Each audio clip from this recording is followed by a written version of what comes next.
Welcome to Networking RX, a podcast devoted to helping business professionals like you enhance your networking skills in order to become more proficient giving and receiving quality business referrals and improving the overall quality of your life and the lives of those around you. The Networking RX podcast is a production of AmSpirit Business Connections, an organization whose mission is to empower business success through networking. Last week, I devoted an episode to a simple tactic to defeat imposter syndrome. It was episode 533. It came out last Tuesday, October 11th. And in that, I briefly touched on in the beginning. I did a horrible job of wrapping things up, of saying that my grandfather had which was that there's never been a horse that hasn't been rode, and there's never been a cowboy that hasn't been throwed. And essentially, what I should have said in the end is that, with imposter syndrome, we all reach our limits, right? We're all that cowboy that eventually gets thrown from a horse, not throwed, but that's just my grandfather's saying. He had broken English. He was from Croatia. But eventually we reach our limit and we get thrown, and we just reach challenges in life, and we decide, okay, that's enough. And I get it; you should be able to do anything that you ever want to do, but at any rate, we reach our challenges and reach a limit, and we reach challenges and can't overcome them, or don't want to overcome them. But there are a lot of situations. There are a lot of horses out there that we've ridden or rode, to follow the phraseology here. But there's a lot of situations where we've ridden the situation, and we need to reflect on those to give us confidence to move forward. We've all conquered things. We've all probably conquered high school, maybe college. We've had various jobs. We've done well. We've sold companies. There's been lots of things where we can point to and say, yeah, I might be challenged in this moment, but you know what? I'm all set to take on this next thing. I'm all set to take on this next thing. But what I want to talk today about is how you can appear more powerful than you might really feel. And it really kind of relates to that imposter syndrome. And this is important because we're going to run into those challenges where, like, oh my gosh, I don't know that I really belong. You really kind of need to lean into it, because it's, if you show your fear, it's like, blood in the water with sharks, right? People sense that fear, and you need to be able to lean in and appear more powerful than you feel. And I'm not saying fake it till you make it, but at least demonstrate some confidence, because you're going to need confidence. Especially if you're in a sales position and you're sitting down with somebody and you're pitching them on your product, you need to be confident. You need to be confident about things. And I'm not saying lie or anything like that. I'm just saying you need to believe in what you're doing and believe in your ability to serve the particular client.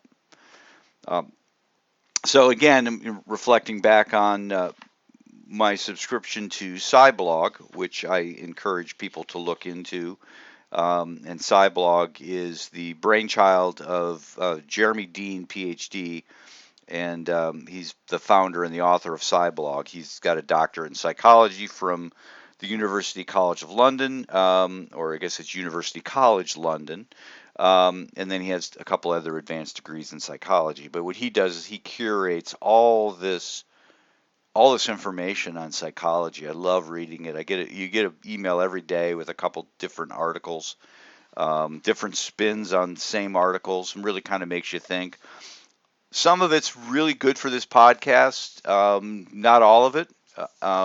Some of it deals with dementia and things like that. I have a father who's dealing with some early signs of dementia, and I know other people who have friends similarly situated. So it's nice to be able to share out information like that, information about weight loss and mindset and stuff like that. Again, not all for this podcast, but occasionally there are things that work well in this podcast.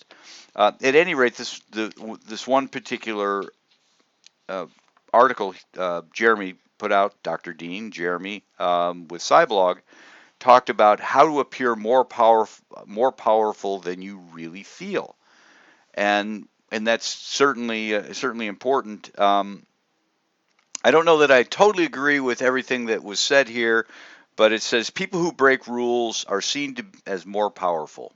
Um, you know, things such as putting your feet on the table, throwing down your bag, arriving late, all give people the impression that you're more powerful. Now, I don't advocate any of those things. I don't advocate going into a meeting and putting your feet up on the table. That can totally backfire. Throwing your bags down, arriving late. I'm a huge proponent of if you're not early, you're late. So I don't know that the bad behavior sorts of things really resonate with me. Although I can see where somebody would say, "Oh my gosh, that person walked right to the front of the line. They must be somebody." I think those things can really backfire on you. Potentially could backfire on you, and maybe it's just my own personality. That's not something I would do. It's not something that I would, take the chance to do where I just walk to the front of the line, throw my weight around, or pretend like I've got weight to throw around. But I do think there's something to this. I think there's something. I think there's something to, just how our behavior is. Let me give you an example. For those who don't know, my kids played soccer. They played all the way on up from 4 years old, all the way on up through college. In fact, my two boys still play. They're 26, 23, respectively, and they play in some adult leagues, some very competitive adult leagues. And my daughter is still involved in soccer. She works for a professional team. So I have what I call a soccer life. I've been very involved with soccer. I didn't play it growing up. It's an acquired taste. But one of the things I did at one point was I bought some really nice camera equipment. I wanted to get pictures of my kids playing soccer. It was fun. I was at games. I saw other people taking pictures. I saw some of the pictures. Some were of my kids. It's like, I want more of this. I want more of this. And so I went and I bought camera equipment. And you start small, and then you kind of get this keeping up with the Joneses, or this envy, this the camera equipment envy. You realize what's out there, and if I got this camera and this lens, I could do this. And so I spent some money on camera equipment, $4,000 or $5,000 in camera equipment. Still have it. Week before last, I was asked to come out and shoot a game, and I did. And I tell people it's the best investment I've ever made, and I've never made a dime. I give my pictures away. I don't sell them, but it brings joy to people, and I really enjoy doing it. And so, but I've taken all sorts of pictures, a lot of soccer, football, track, basketball, lots of different sports, lacrosse. I just go out and do it. But what I noticed, and what I started the practice of, when I go to a game, and this is where it started. I have a friend from college, Peg and Bill Buckley. Bill and I were fraternity brothers. Peg was a friend. She took a lot of the same classes. They were both a year ahead of me, but have kept in touch with them. And their son played college at DePaul University, which is in Greencastle, Indiana. And DePaul is in the what's called the North Coast Athletic Conference, NCAC. And so they play various teams, and some of the teams that they play in that same conference are Ohio Wesleyan and Denison University. Well, my son went to Ohio Wesleyan, and my daughter went to Denison. Both those schools are relatively close to home. Actually, Peg and Bill's son was probably 4 or 5 years older than my kids. So this was before my kids even went off to school. I had the camera, had this camera equipment. Their son was coming to play a game at Ohio Wesleyan University, and I'm like, well, I'm gonna go see Bill and Peg, and I'm gonna bring my camera equipment. And so I went out there and I just, met with Bill and Peg, sat in the stands. I'm like, I'm going to go get some pictures because their son was clearly in the game. And ended up getting pictures of lots of people. But I had this, pardon my expression, I have this big ass camera. It looks like, I look like I belong. I just walked through the gate. Rather than finding somebody to ask permission of, I just walked in, walked on, not right onto the field, but onto the sideline, stood in the end zone, or behind the end zone, and took pictures. And at one point, somebody came up to me who seemed to be in charge, or somebody with some authority, and they came up to me. I'm like, oh my God, I'm going to get thrown out. I am going to get thrown out. Hope I don't get arrested. I didn't know how these things went. And obviously it's Division III football, so it's not it's not Ohio Stadium or Michigan Stadium or Notre Dame or something like that. But the guy came up to me and he says, "Oh, are you with ESPN? Who are you with?" And I just said, "Well, no, I'm basically a nobody. I'm nobody, just taking pictures." But he just assumed that anybody with the camera equipment that I had bought, and $4,000 or $5,000 is really not a lot of camera equipment, but it's enough to be impressive. It's more than just the person that's got the 35 millimeter camera, or the small SLR. It's got a monopod. It's camera equipment. I look like I belong. And so my point in all of that, relating it back to this, is that we can make ourselves appear more powerful than we might actually feel, because I was scared to death walking, onto into the gate, across the track, basically onto the field, behind wherever, taking pictures, and that carried over. I just continued to do that. When my kids had a couple state championship runs, I just I pretended like I belong. I'm the photographer. I'm taking pictures. Nobody questions that. And maybe that's because taking pictures is akin to the press. There were certain games where there were some restrictions, state championship games, that you had to have a pass, to get in and get on the field. But a lot of times it was like, yeah, nobody questioned at all. You didn't have to pay. I didn't have to pay admission. Oh, you have a camera, you're good. But I think there are other ways we can do these sorts of things. You just kind of walk in, you throw your shoulders back, and you pretend like you belong. And it's akin to the notion of, it's easier to ask for forgiveness than to beg for forgiveness than ask for permission, I guess is how the saying goes. And so we can be more powerful if we just pretend. I don't want to say fake it till you make it. Don't walk into that heart surgery room, because you want to be a surgeon.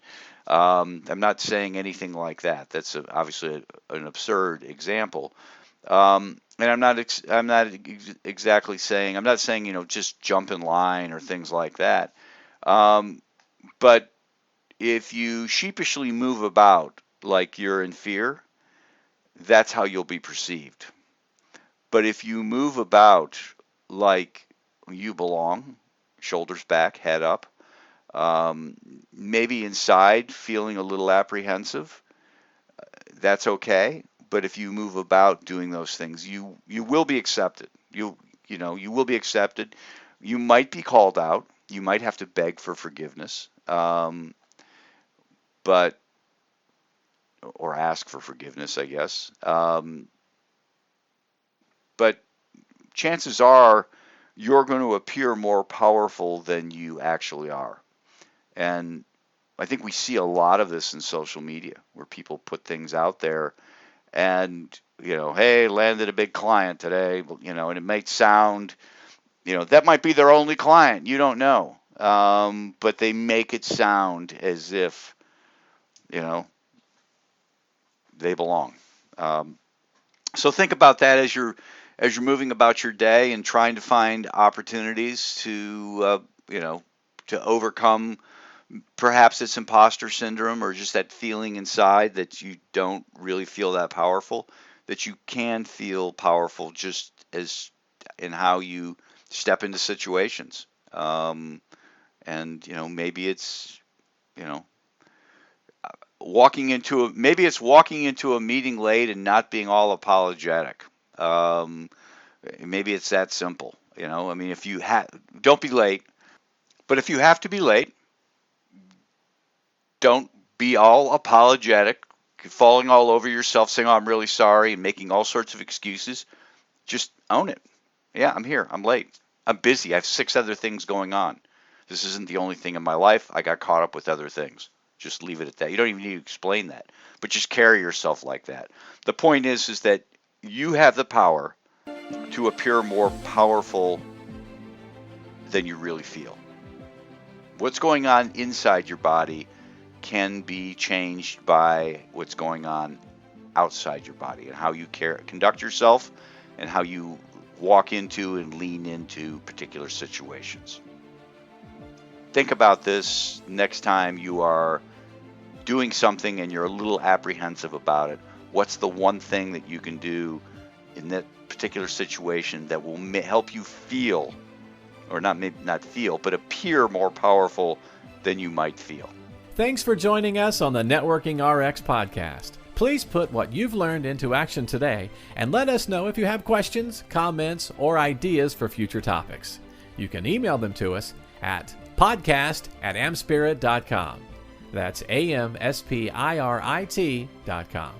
Finally, so you never miss an episode, be sure to subscribe to the Networking RX podcast through iTunes, Overcast, or however you receive your podcasts. Now get out and network with someone. The Networking RX podcast is the copyright production of AmSpirit Business Connection. All rights reserved.